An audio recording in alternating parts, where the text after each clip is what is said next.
네, 우리가 성경을 처음 읽거나 또 예수님의 생애에 대해서 만일 처음 들었다고 가정한다면은 오늘 읽은 이 내용은 참으로 충격적이고 참으로 놀라운 장면 중에 하나일 것입니다.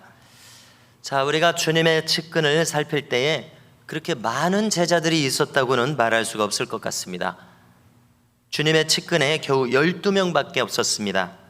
조금 더 그 범위를 확대시킨다면요, 여러 사람의 마리아를 비롯한 여성 제자들이 또 있었다고 할 수가 있겠죠. 또 성령을 받은 120명의 제자들도 충성스러운 제자들이었습니다. 또 주님의 부활을 목격한 500명도 주님의 제자들 무리라고 볼 수 있을 것입니다. 더 확대한다면 오병이어 때 몰려들었던 장정만 5,000명의 그 수많은 군중들도 주님의 제자라고 할 수 있을지도 모르겠습니다. 자, 그러나 3년 반이라고 하는 이 공생애 동안에 아주 가까운 측근에서 동행한 제자들은 이 12뿐이었습니다. 최후의 만찬, 그리고 지금 이 겟세마네 체포의 현장에서도 오직 이 12뿐입니다. 그런데요, 이처럼 그렇게 많은 제자라고 할 수 없는 이 적은 제자들 중에서 한 사람이 자기의 선생님을 배반했다는 것이 참으로 충격적이라는 겁니다. 그 대상이 그냥 여느 어떤 랍비나 어떤 선지자나 어떤 다른 종교의 지도자들이 아니라 예수님이라고 하는 점에서 이 충격이 참 큽니다. 자, 우리의 신앙생활이 깊고 또 신앙의 연조가 오래되었을수록 사뭇 지금 벌어진 이 일을 이해하기가 좀 어렵다는 생각이 듭니다. 왜 그러냐면요, 자, 어떻게 예수님께서 직접 지도하셨음에도 불구하고 이런 결과가 나올 수 있느냐는 겁니다. 가룟 유다와 같이 예수님이 지도하셨는데도 예수님을 배반하는 이런 결과가 어떻게 나올 수 있느냐는 측면에서 그렇습니다. 그래서 우리는 이 사실을 우리에게 적용해 보는 것이 필요한데요, 우리가 신앙생활을 이렇게 힘써 하고서도 평생 하고서도 얼마든지 나도 멸망하는 자의 길, 그 길에 들어서서 결과가 멸망으로 나올 수도 있다는 이런 추론을 하게 된다는 것입니다. 자, 예를 들어서 바울을 따라다니던 그 제자 그룹 중에, 동행자 그룹 중에 데마가 있었습니다. 그는 나를 버리고 세상으로 갔다고 했습니다. 말 그대로 신앙을 버리고 세상으로 갔다고밖에 우리가 해석할 수 없는 인물이죠. 또 바리새인과 서기관들을 보십시오. 복음서 내내 주님과 그들은 맞부딪히면서 그들이 말하고 행하는 것을 우리가 떠올려 본다면요, 자, 주님께서는 그들과 여러 번 맞부딪히면서 뭐라고 말씀하십니까? 너희가 어찌 지옥의 판결을 피하겠느냐. 최악의 평가를 받은 사람들이 바로 바리새인들과 서기관들이었습니다. 아시는 대로 그들은 자타가 공인하는 잘 믿는 사람들이었습니다. 모든 규례를 잘 지키고 11주도 잘하고 여러 가지 계명들을 잘 지키는, 금식도 하는, 자타가 공인하는 하나님을 잘 믿는 자들이었습니다. 물론 우리가 역시 잘 아시는 대로 잘 믿는다고 하는 그들의 행함은 표면적이었습니다. 피상적인 기준에 의한 것이었습니다. 우리도 그들을 분별할 수 있는 정도의 신앙의 분별력은 가지고 있다고 생각하는데요, 주님과의 대화를 보십시오. 병자를 고쳤을 때 그들의 언행을 보십시오. 그러면은 그들은 악의를 그렇게 자주 표출합니다. 비겁한 모습을 보입니다. 몰인정한 모습을 보입니다. 참 표독스러운 모습을 드러내는 경우가 대부분이었습니다. 하나님을 찾고 신앙을 가졌다고 하는 자들의 심성이 그렇게 나타났습니다. 악의적이고 모략에 가득 찼습니다. 그러므로 우리는 신앙을 가졌다고 어떤 사람이 표방했을 때 그것을 곧이곧대로 믿을 수 없다는 것을 깨닫게 됩니다. 더더군다나 요즘은 이단에 속한 사람들이 많죠. 예전에는 사람들이 교회에 오면은 그냥 순수하게 반가웠을 것입니다. 그러나 지금 이 시대는 저부터도 누가 새로 왔으면은 일단 의심을 하게 됩니다. 혹시나 거기 속한 사람 아닌가. 다른 분들도 다 비슷할 것입니다. 이처럼 우리는 하나님을 찾는다고 해서 그 사람을 겉모습만 보고 인정할 수 없다는 것입니다. 분별을 하게 된다는 것이죠. 나 자신에 대해서도 그래서 혼란스럽고 두렵습니다. 이 바리새인들과 서기관들을 보니까요. 자, 관련해서 우리는 성경의 다른 곳으로 가가지고요, 하나님께서 그들을 직접 상대하셨음에도 불구하고 죄를 짓고 타락한 사람들이 있었습니다. 가장 첫 번째 떠올릴 수 있는 인물들은 아담과 하와입니다. 그들은 하나님께서 직접 상대하는 사람들이었습니다. 그런데 하나님의 명령을 그들은 정면으로 어겼던 것을 우리가 읽었습니다. 또 바로 그 다음 첫사람 아담의 장자임에도 불구하고 가인은 동생을 죽였습니다. 또 하나님의 허락하에 세워진 이스라엘 백성들 최초의 왕이었음에도 불구하고 사울 왕은 악신에 시달렸습니다. 그 결말이 좋지 않았습니다. 멸망했다고밖에 우리는 판단을 내릴 수밖에 없습니다. 그런가 하면은 열왕들 중에서 참 대부분 악한 왕들인 가운데 보기 드물게 선한 왕 중에 히스기야 왕이 있죠. 히스기야 왕의 기도의 응답 너무나 유명하지 않습니까? 자, 그런데 이처럼 선하고 깊은 신앙을 가진 왕이라고 할지라도 그의 아들 므낫세 왕은 최악의 우상 숭배자였습니다. 이스라엘 왕들 중에 최악의 우상 숭배자였습니다. 어떻게 그런 경건한 아버지 밑에서 그런 불순종한 아들이 나왔느냐? 참 신앙의 수수께끼가 아닐 수가 없습니다. 자, 그러므로 우리는 이러한 사실들을 돌아볼 때 이런 똑같은 일이 내 주변에서 일어나지 않으리라는 보장이 없다는 것입니다. 우리 교회에 속한 분들 중에서 이런 일이 일어나지 않는다는 보장이 없다는 것입니다. 자, 더 나아가서 무엇보다도 그렇다면 내 신앙은 안전한가 하는 질문을 할 수밖에 없습니다. 저부터요. 내 신앙은 안전한가? 바르게 가고 있는가?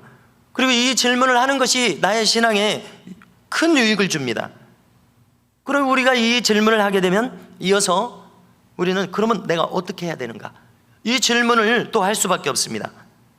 그리고 이 질문을 할 때 우리의 영혼에 큰 유익이 있는 것을 경험합니다. 자, 결론은 무엇입니까? 근신하여 깨어있는 자가 되는 길밖에는 없습니다. 기도줄과 말씀줄을 붙들고 그것을 유지하기 위해서 몸부림치는 이 신앙의 분투밖에는 다른 길이 없습니다. 그래서 근신하여 깨어있는 자가 되는 것입니다. 오직 말씀과 기도에 깨어서 부지런히 나의 마음을 살피는 것 외에는 다른 방법이 없습니다. 이렇게 우리는 신앙생활을 아주 단순화해서 말씀과 기도줄을 붙들고 부지런히 내 마음을 살피는 은혜가 늘 우리에게 있기를 간절히 소망합니다. 최근에 우리는 이 가룟 유다에 대해서 자주 다뤘습니다. 이 마가복음 14장이기 때문에 더더욱 그랬었죠. 자, 그래서 우리가 확인했던 것은 무엇이냐면은 가룟 유다의 심리가 이 정도로 타락한 것은 하루아침에 된 것이 아니라는 것을 우리가 살폈었습니다. 그는 평소에도 친마귀적이었습니다. 마귀의 충동질에 자기 마음을 활짝 열어놨습니다. 자, 몇 가지 예를 들 수가 있습니다. 그는 탐심에 사로잡혔습니다. 그러니까 헌금에 손을 댔죠. 또 향유옥합을 부을 때 스승 앞에서도 분을 내는 혈기에 사로잡힌 자였습니다. 혈기에 사로잡혔으니까 스승이 예수님이 눈에 보이지 않았겠죠. 또 뿐만 아니라 관련해서 스승 앞에서도 마음대로 큰 소리치는 교만하게 짝이 없는 자였습니다. 우리가 그것을 읽을 수 있죠. 그래서 평소에 쌓은 그 악에서 오늘의 결과가 나왔다는 것을 알 수가 있습니다. 갑자기 하늘에서 뚝 떨어져서 갑자기 우발적으로 이런 예수님을 배반하는 일이 생긴 것이 아니라는 것입니다. 그렇게 되도록 지금 차곡차곡 준비되어 왔습니다. 마태복음 12장 35절을 읽어드리겠습니다. 선한 사람은 그 쌓은 선에서 선한 것을 내고 악한 사람은 그 쌓은 악에서 악한 것을 내느니라. 우리 예수님 말씀입니다. 우리는 이 말씀 한 말씀만 붙들어도 내 신앙을 이끌고 갈 수 있습니다. 유지할 수 있습니다. 오늘 가룟 유다를 보니까, 그리고 내가 어떻게 해야 되는가 생각할 때, 그렇구나, 내가 하나님 나라의 말씀으로 주님을 추구하는 것으로 계속 하나님 나라의 선한 것을 쌓아야 되는구나, 절실히 느끼게 되죠. 그리고 가룟 유다는 자기가 쌓은 악에서 이 악이 나왔구나. 그 영혼이 하루아침에 망가지는 것이 아니라 평소에 망가져 있었고 끊임없이 망가져 왔던 것입니다. 그리고 그 결과가 오늘의 배신으로 나왔습니다. 가룟 유다의 입맞춤은 배신의 입맞춤이었습니다. 자, 이 배반의 마음을 품고 스승과 입맞춤하는 가룟 유다의 모습을 떠올려 보십시오. 우리는 참 그 모습이 사악하고 가증하다고밖에는 다른 판단을 내릴 수가 없습니다. 거짓을 속에 품고 있었으면서도 진실한 척하는 위선자의 모습입니다. 자, 셰익스피어의 희곡 중에서 줄리어스 시저가 있습니다. 자, 그것은 이제 역사적인 내용을 기초로 하는 희곡인데요. 주전 44년에 이 로마의 줄리어스 시저, 그 유명한 그 시저입니다. 그는 양아들 브루투스의 칼에 죽습니다. 그 황제 대관식을 하는 그 현장에서요. 자, 브루투스는 뭐라고 연설을 하냐면은, 지금 황제를 칼을 찌르고 나서 뭐라고 연설을 하냐면, 나는 시저를 사랑한다. 그렇지만 로마를 더 사랑하기에 시저를 죽였다. 이렇게 연설을 했습니다. 그러니까 사람들이 다 호응을 했습니다. 자, 명연설로서 군중들의 마음은 얻었습니다. 명분과 정당성을 주장했습니다. 자, 그렇지만 이렇게 미화한다고 해서 자기를 양아들로 삼고 신뢰한 시저를 배반한 사실은 없어지지가 않는 것이죠. 자, 선교 현장에 있는 이야기들 중에 참 놀라운 이야기가 하나 있어서 나눕니다. 자, 우리가 호주가 어디 있는지 대략 아시죠? 그 북쪽에 뉴기니라고 하는 큰 섬이 있습니다. 제가 찾아보니까 섬의 반절은 인도네시아고 반절은 파푸아 뉴기니라는 나라더라고요. 자, 이 섬의 원주민 중에 사위족이라는 원주민이 있습니다. 이 원주민은 대단히 야만적인데요. 그런데 흥미로운 것은 이 원주민, 이 부족이, 이 원시적인 부족이 높은 덕목으로, 높은 가치로 지켜 세우는 것이 하나 있는데요. 그것은 무엇이냐면은 배반입니다. 배반을 잘하는 자를 훌륭한 사람으로 보는 그런 희한한 부족입니다. 참 별 문화가 다 있는 것 같습니다. 자, 그런데요, 그들이 배반을 즐겨하는 사람들인데요, 어떻게 배반을 하냐면요, 먼저 상대방하고 우정을 쌓습니다. 장기간 우정을 쌓으면서 무엇을 잘 대접을 하고 우정을 쌓으면서 그를 안심시키는 것입니다. 그런데 처음부터 그를 배반하기 위해서 그렇게 접근한다는 거예요. 그래서 때가 되면 상대방을 배반하고 죽인다고 합니다. 그래서 자기들 표현으로 이 행동을 뭐라고 이름을 붙였냐면요, 우정으로서 적을 살찌운다. 이렇게 잡아먹기 전에 우정으로서 적을 살찌운다. 이렇게 표현한다는, 이런 표현이 그들 부족에게 있다는 겁니다. 자, 리처드슨이라고 하는 선교사가 이들에게 복음을 전하면서 복음서의 이야기를 쭉 해줄 것 아닙니까? 예수님 십자가 지시는 장면을 얘기하기 위해서 오늘 우리가 읽은 본문과 같은 이런 내용을 얘기를 했습니다. 가룟 유다의 배반 장면을 얘기를 했습니다. 가룟 유다가 배반한 장면을 들었을 때 그 부족 사람들의 반응은 박수를 치면서 환호했다는 것입니다. 우리가 잘하는 것을 가룟 유다가 했다고 좋아하는 거예요. 지금 그 복음의 줄거리에 매료되어 있는 것이 아니라 가룟 유다가 배반하는 장면에 쾌감을 느끼는 거예요. 그런 사람들이었습니다. 너무나도 자기들하고 똑같았기 때문에, 그러니까 참 이 세상에는 별 사람들이 많이 있어요. 자, 그럼 우리가 궁금해집니다. 이런 사고방식과 이런 문화를 가졌는데 이런 사람들을 어떻게 전도할 수 있는지 의문점이 들죠. 자, 그 뒷얘기는요, 이 리처드슨 선교사는 화해의 아이라고 하는 문화가 또 있답니다. 이 부족에는 화해의 아이. 이 화해의 아이는 뭐냐면은 두 부족이 이제 다른 촌락끼리 전쟁이 벌어졌을 때 전쟁을 멈추고 싶은 겁니다.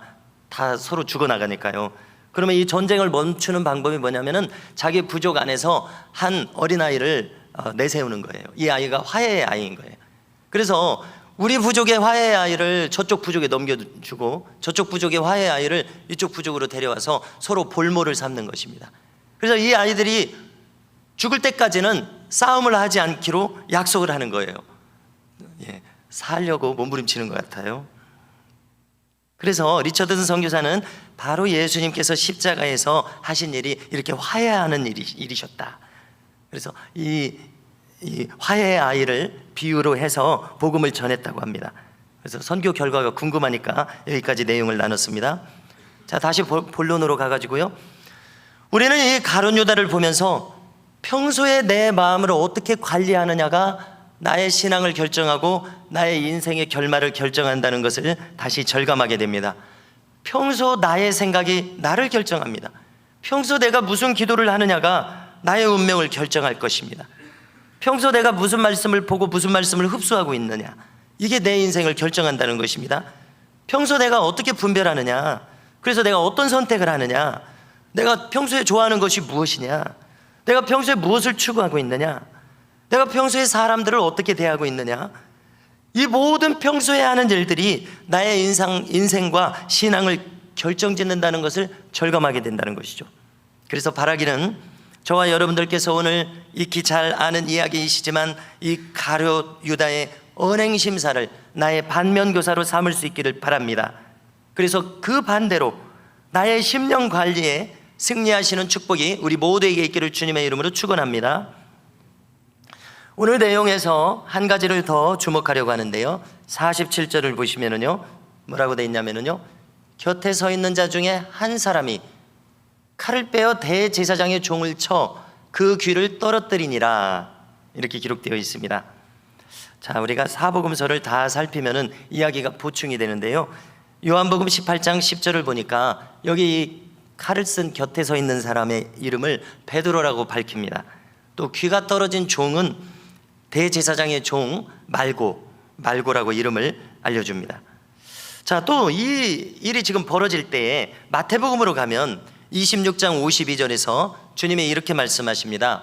뭐라고 말씀하시냐면요, 파란색으로 네 칼을 도로 칼집에 꽂으라, 칼을 가지는 자는 다 칼로 망하느니라 기억하실 것입니다. 그리고 나서 주님께서는 말고의 귀를 다시 붙여주셨습니다. 기적을 일으키신 것이죠, 그 현장에서도요. 자, 그래서 이 사건에 대해서 어떤 사람은 이렇게 생각했습니다. 자, 뭐라고 생각했냐면요, 만일 여기서 주님께서 말고의 귀를 붙여주지 않으셨다고 가정을 하는 겁니다. 그러면은 베드로에게 무슨 일이 생겼을까, 이런 생각을 전개해 나가는 것이죠. 그러면은 자, 이 말고의 귀가 떨어진 상태였다면 베드로도 그 자리에서 체포됐을 거라고 가정을 하는 겁니다. 그러면 그도 공회에 잡혀갔을 것입니다. 공회 앞에 잡혀갔다면 신문을 받아야죠. 예수님께서 신문을 받으시는 것처럼 그도 신문을 받았을 겁니다. 예수님의 제자이기 때문에 신문을 받았을 것입니다. 또 말고의 귀를 다치게 상해를 가했고 칼을 사용했기 때문에 신문을 받았을 것입니다. 자, 그러면은 더 한 단계 더 들어가서 신문을 받을 때 예상되는 질문들이 있습니다. 예수님에 대해서 증언하라고 신문을 막 가했을 겁니다. 그렇겠죠? 그러면은 모닥불을 쬐 때 베드로는 작은 여종이 베드로의 신분을 노출했을 때 아니라고 극구 부인했습니다. 저주하면서까지도 부인했습니다. 그것을 통해서 볼 때 공회에 잡혀갔다면 그 자리에서 베드로가 똑같이 부인했을 것이라는 겁니다.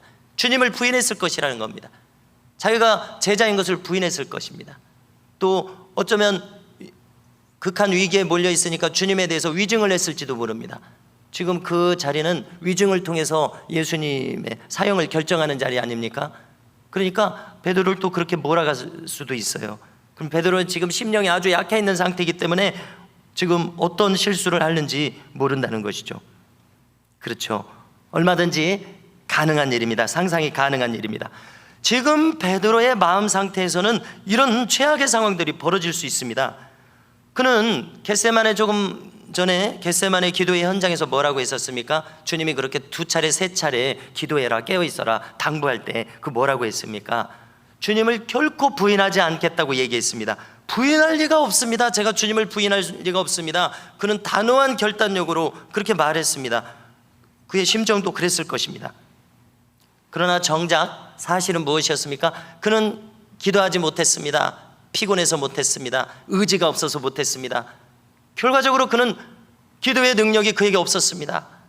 성령께서 함께 하시지 않는 그런 결과로 나타났습니다. 그래서 형편없는 모습을 보이게 됐습니다. 이 큰 시험을 이길 능력이 그에게 없었던 것입니다. 자, 그런데 어떻게 되었죠? 주님께서는 말고의 귀를 붙여주셨습니다. 이것은 이렇게 생각해 보건대 베드로를 보호해 주신 일입니다.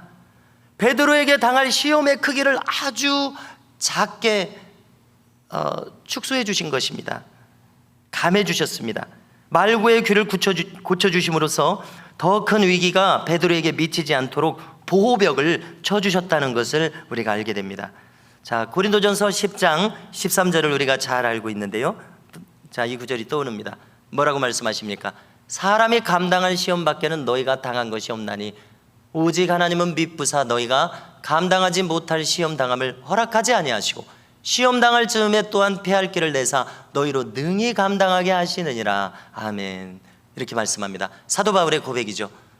자신의 경험이 여기 반영되어 있을 것입니다.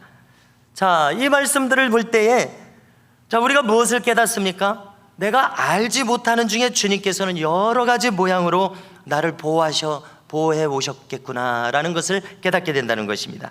주님은 바울에게도 이렇게 하신 것처럼, 베드로에게도 이렇게 하신 것처럼 우리가 지금까지 신앙생활을 해오는 중에 내가 당할 수 있는 그 큰 시험을 줄여주셨다는 것을 우리가 깨닫게 된다는 것이죠. 주님은 내가 감당할 수 있을 만큼만 시련을 겪게 하십니다. 왜냐하면 우리가 약한 어느 정도로 약한 인간인지를 주님께서는 잘 알 것이기 때문에 그렇습니다. 우리가 과연 어디까지 견딜 수 있는지 주님은 우리의 한계를 익히 잘 알고 계시리라 생각이 됩니다. 성도 여러분, 이처럼 우리는 내가 부지 중에도 주님께서 우리를 보호하시는 그 보호하심 속에 우리가 있다는 사실입니다. 성도 여러분, 마태복음 6장 30절에 보니까요, 주님이 뭐라고 말씀하십니까? 오늘 있다가 내일 아궁이에 던져지는 들풀도 하나님이 이렇게 입히시거든 하물며 너희일까 보냐 믿음이 작은 자들아, 이렇게 말씀하십니다. 자, 들풀이 얼마나 하찮겠습니까? 이름 모를 들풀이죠. 거기 있는지도 모를 들풀입니다. 양과 염소가 뜯어먹으면 언제라도 사라질 보잘것없는 들풀입니다. 그런데 그 들풀도 먹이고 입히신다고 말씀하십니다. 그 들풀도 기억하사 돌보신다는 것이죠. 그렇게까지 하시는 하나님께서 이 자리에 있는 우리도, 주님의 피값으로 사신 귀하게 여기시는 우리도 내가 알지 못하는 섬세함으로 돌보신다는 사실을 우리가 결코 잊지 않으시기를 주님의 이름으로 축원합니다. 성도 여러분, 지금 주님의 모습을 보십시오. 소명의 길을 흔들림 없이 굳게 걸어가고 계십니다. 주님을 빼고 그 주변을 보십시오. 얼마나 어지럽습니까? 아주 혼란의 도가니입니다.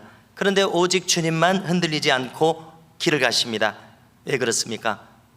하나님 아버지를 향해서 마음을 정했기 때문에 그렇습니다. 자기의 소명을 확실하게 아십니다. 흔들릴 소명이 이제 아니게 되었습니다. 가야 할 길을 아시고 또 이미 그렇게 기도했습니다. 성령께서 보증해 주고 있으십니다. 기도의 능력이 함께 하시니까요. 지금 주님을 주목해서 볼 때 유다가 이렇게 요동을 치며 배반해도 주님은 흔들리지 않으세요.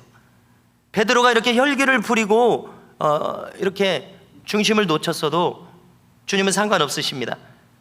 또 오늘 말씀 마지막 부분을 보니까 한 제자가 혼유부를 두르고 따르다가 누구는 이것을 이 마가복음을 쓰고 있는 마가 자신이라고 또 이렇게 얘기하는 사람도 있더라고요. 아무튼 그것을 벗어던지고 막 도망쳐버려도 주님은 흔들림이 없습니다.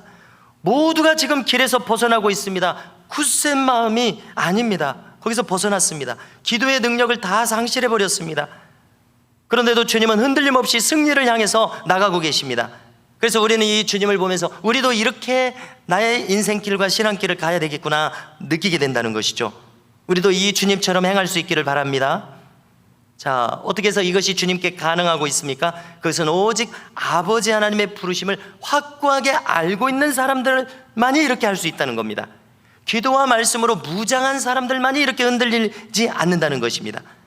기도와 말씀으로 충만한 결과 성령께서 보증해 주시는 상태에서 오직 그런 상태에 있는 사람만이 이 길을 갈 수 있다는 것입니다. 주님을 미루어 볼 때요. 그래서 이 자리에 있는 우리 모두도 주님께서 가신 이 승리의 길을 그대로 따라가면서 우리의 신앙의 인생 여정에서 승리하실 수 있기를 주님의 이름으로 축복합니다.